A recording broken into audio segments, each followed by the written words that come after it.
What if some of the greatest civilizations in human history were never supposed to exist, because history simply forgot them? For centuries, they looked at this forest and saw nothing. But beneath these trees, an entire shibboleth. They spent years building this impossible monument, and then they did something even stranger. They buried it. In 1986, two workers digging a drainage ditch in Sichuan province, China, struck something metallic beneath the mud. When they pulled it free, they were staring into the face of something no one was prepared to explain. It was bronze, more than a meter wide, with ears stretched out like wings and eyes projecting outward on strange stalks. And that face was only the beginning. Buried beneath the ground were dozens more masks, towering bronze trees decorated with gold, and a standing figure nearly 3 meters tall, the tallest bronze statue ever recovered from the ancient world. Everything had been deliberately placed into sacrificial pits around 3,000 years ago, and yet not a single clear mention of this civilization appears in any surviving historical Chinese text. Not one. A civilization capable of bronze work as sophisticated as anything from ancient Greece or Egypt somehow vanished into silence. And that is what makes this so unsettling. Because this is not the only time history has missed something enormous. In the Amazon, a place Europeans spent centuries calling empty wilderness, laser scans revealed entire urban landscapes hidden beneath the forest canopy. Not villages, cities, roads, plazas, engineered farmland, populations that may have reached into the millions. And in southern Turkey, on an ordinary hilltop farmers had walked past for generations, archaeologists uncovered a temple around 12,000 years old, older than pottery, older than metal, older than writing, and older than agriculture as we thought we understood it.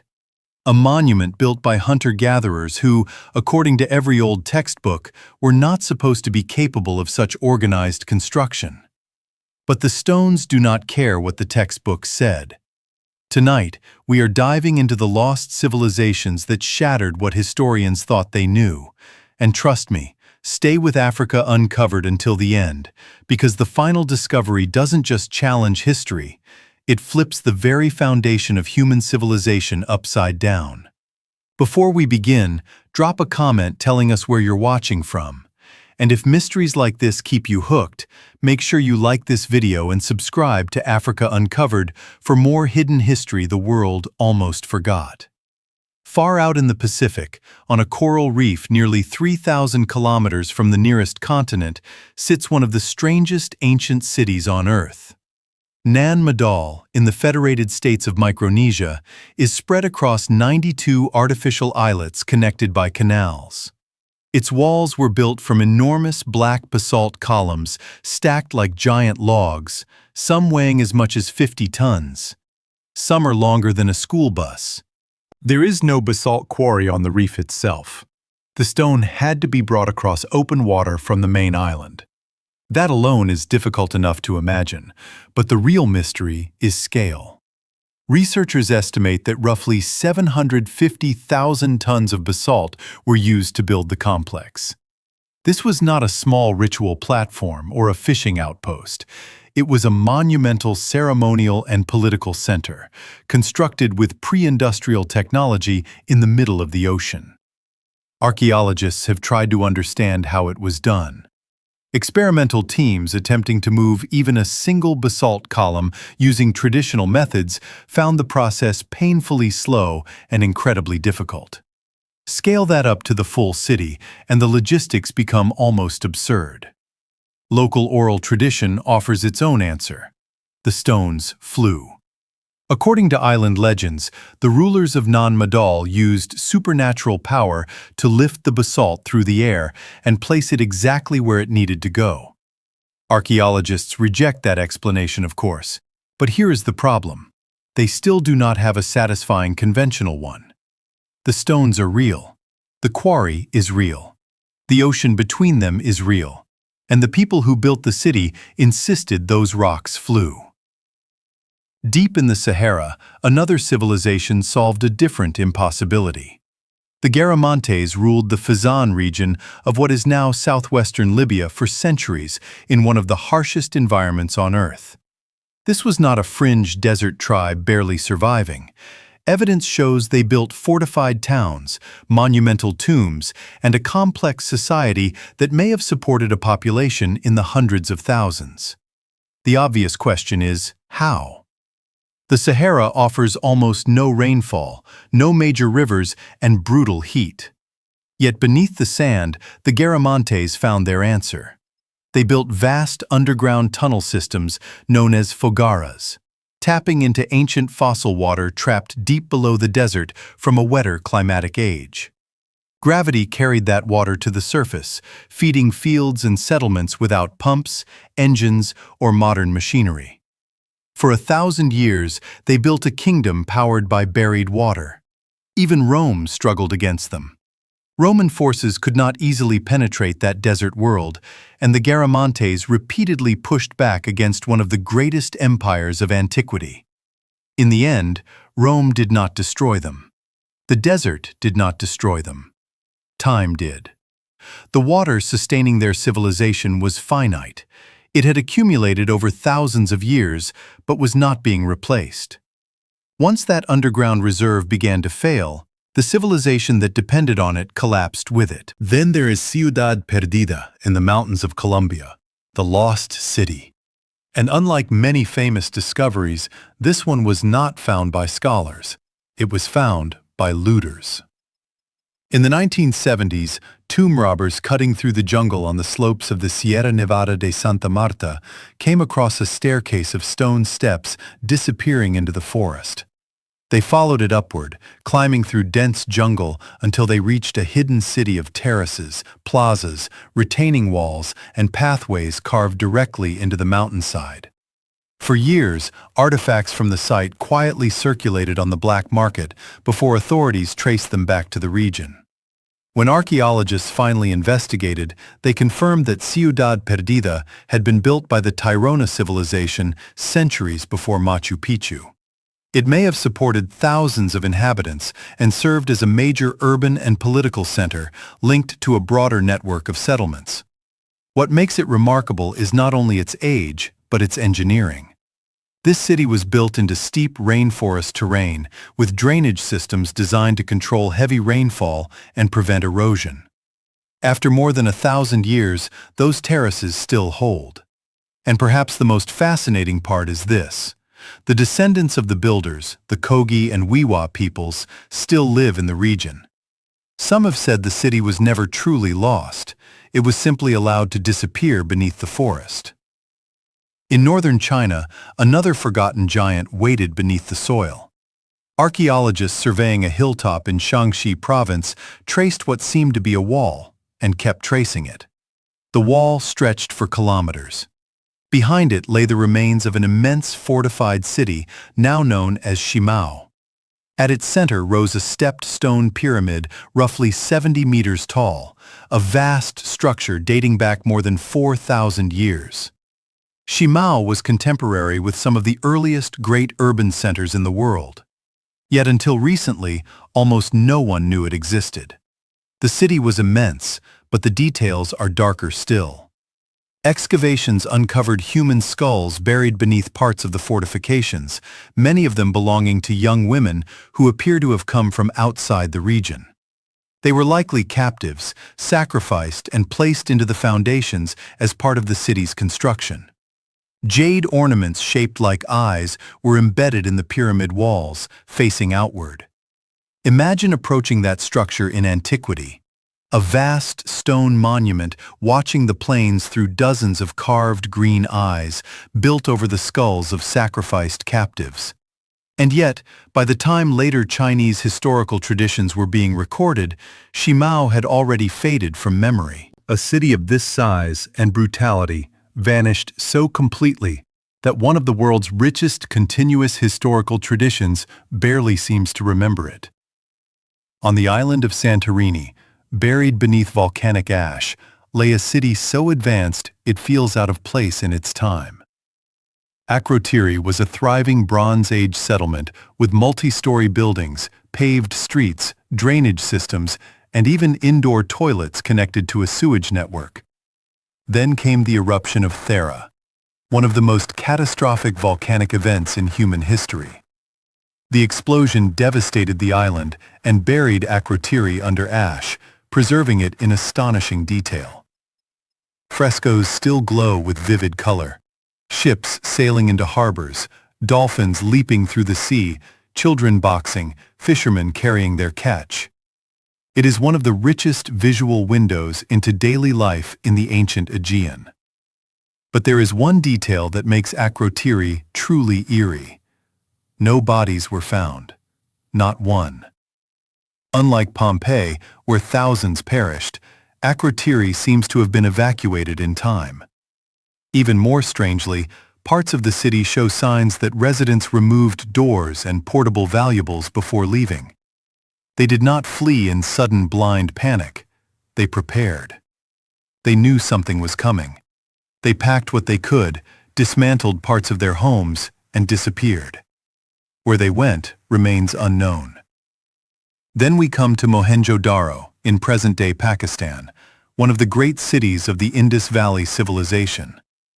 Unlike Egypt or Mesopotamia, where power announced itself through kings, monuments, and grand tombs, Mohenjo-Daro presents a different kind of mystery. This was a carefully planned city with straight streets, standardized fired bricks, covered drains, private wells, indoor bathrooms, and an urban sanitation system far ahead of its time. It was part of a civilization spread across an enormous area, with remarkable consistency in engineering and construction standards. And yet, archaeologists have never found an obvious palace, no grand royal tomb, no towering temple dominating the city, no clear statues of rulers, no obvious evidence of a king who commanded it all. A massive civilization may have operated without the kind of centralized, autocratic rule we assume ancient urban life required. No celebrated emperor, no giant war monument, no obvious throne. Just order, planning, and an administrative logic we still do not fully understand. That is what makes Mohenjo-Daro so unsettling. It worked. For centuries, it worked. And it may have done so through a model of social organization very different from the ones history usually glorifies. Now imagine the Amazon, not as untouched wilderness, but as the ruins of a lost human-made landscape. For centuries, European accounts of cities in the Amazon were dismissed as fantasy. The rainforest was considered too dense, too chaotic, too poor in soil to sustain large urban populations. But new LiDAR scans changed everything. Under the canopy in parts of Bolivia and Ecuador, researchers found networks of settlements connected by raised roads, plazas, mounds, canals, reservoirs, and engineered landscapes stretching for vast distances. These were not isolated villages carved out of untouched jungle. They were organized urban systems integrated into the environment. The implication is staggering. The Amazon was not empty. It had been shaped, managed, and cultivated by human hands over centuries, perhaps millennia. When disease swept ahead of European expansion, the people who maintained those systems died, and the forest gradually reclaimed what they had built. Later arrivals looked at the trees and assumed no one had ever been there. But the forest was not the absence of civilization. In many places, it was the result of one. And then we return to Sichuan, China, where workers in the 1980s uncovered one of archaeology's most haunting puzzles, Sanxingdui. The objects found there do not look like anything else from the ancient world. Bronze masks with enormous protruding eyes, gold-covered staffs, intricate ritual objects, a giant bronze tree rising more than 4 meters high, sculptures and ceremonial forms that seem to belong to a culture both highly sophisticated and completely separate in style from the better-known traditions of ancient China.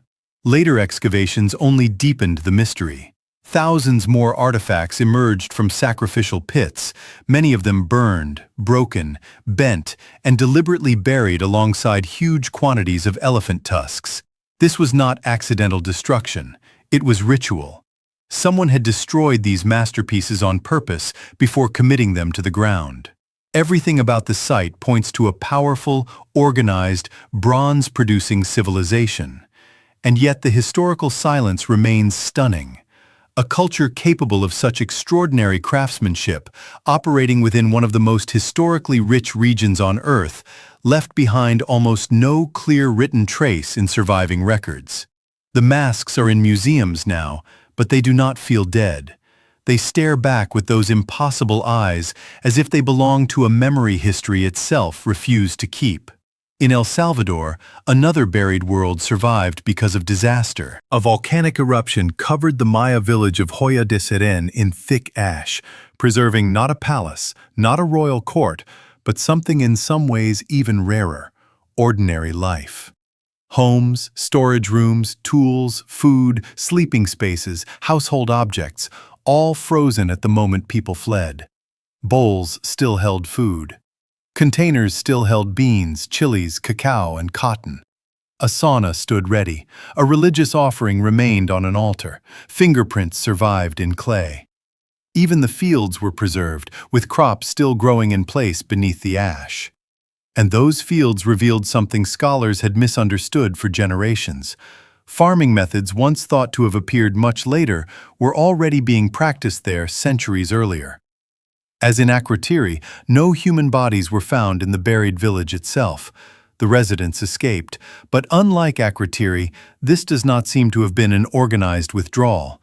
There was no careful packing, no dismantling, no sign of a planned departure.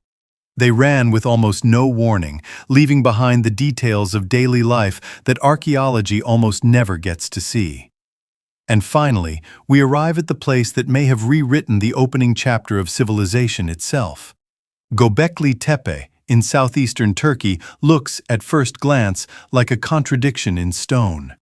Massive T-shaped pillars, some weighing more than 15 tons, arranged in monumental circular enclosures and carved with foxes, snakes, boars, vultures, lions, and scorpions. The site dates back around 12,000 years. That date is everything. Because according to the old model of history, people at that time were hunter-gatherers.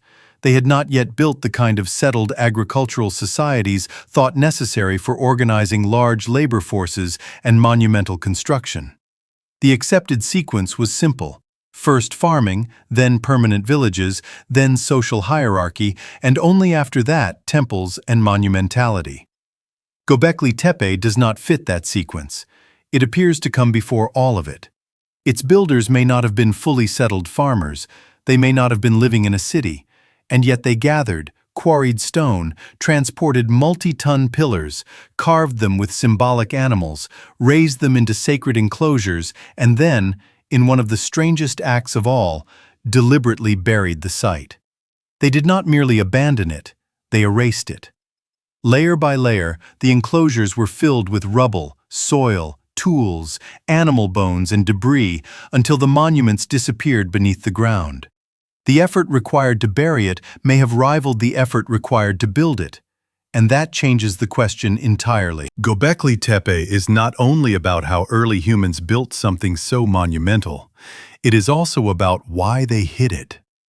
Maybe the urge to gather in sacred places came before farming.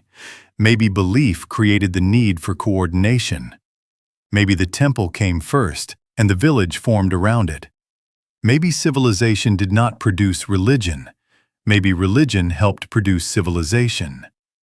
Even now, scholars continue debating exactly what Göbekli Tepe means. But whether one accepts the boldest interpretation or not, one fact remains impossible to ignore. People we once imagined as simple hunter-gatherers created something astonishingly complex, and then buried it on purpose for reasons no one can fully explain. And that is what connects all of these lost worlds. A stone city in the Pacific assembled from impossible basalt, a desert kingdom that drank ancient water from beneath the Sahara, a hidden mountain city in Colombia older than Machu Picchu, a vast Chinese center of power with jade eyes and skull-lined foundations, a volcanic city in the Aegean where everyone vanished before disaster struck, a metropolis of the Indus with order but no obvious king, urban worlds hidden beneath the Amazon forest, a bronze civilization in China that seems to have slipped through the cracks of history, a Maya village frozen in ordinary life, and a ritual sanctuary in Turkey that may force us to rethink how civilization itself began. Every one of them was hidden, by ash, by jungle, by sand, by water, or by the simple human assumption that something like it could not possibly exist. And every time one of these places comes back into view, it breaks something we thought was settled. Maybe the textbooks were never exactly wrong. Maybe they were just incomplete. And maybe, somewhere under another forest canopy, beneath another hill, below another empty stretch of desert, or under the ocean where no one has looked closely enough yet, the next discovery is already waiting. So now, I want to ask you, which of these civilizations changed the way you think about history the most? Tell us in the comments. And if you love stories like this, don't leave without liking this video, subscribing to Africa Uncovered, and turning on notifications, because the next mystery might be even stranger than this one.